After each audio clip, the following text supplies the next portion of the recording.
Welcome to Kenton Teaches. Enjoy the video. You'll first confirm the essentials. Your iPhone supports Apple Pay, Wallet has an active card, and Assistive Touch is enabled.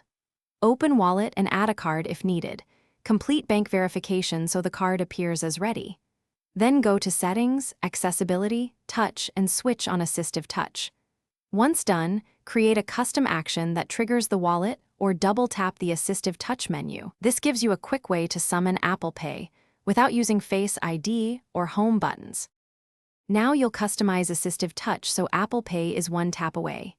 In Assistive Touch settings, assign a custom action, like double tap, to open Wallet or run a shortcut that brings up Apple Pay.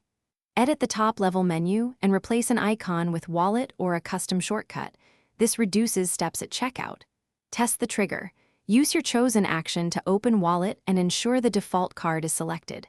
If the card doesn't show, make sure Wallet is signed in and the card status is verified.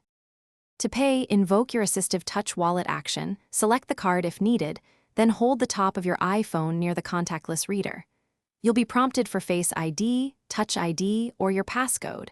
If biometrics fail, enter the passcode to complete the transaction. If payment doesn't work, restart the iPhone and retry. If it still fails, remove and re-add the card in Wallet and confirm bank verification. Finally, make sure iOS is current. Updates often fix NFC and wallet issues. Thanks for watching. Please subscribe if this video was helpful.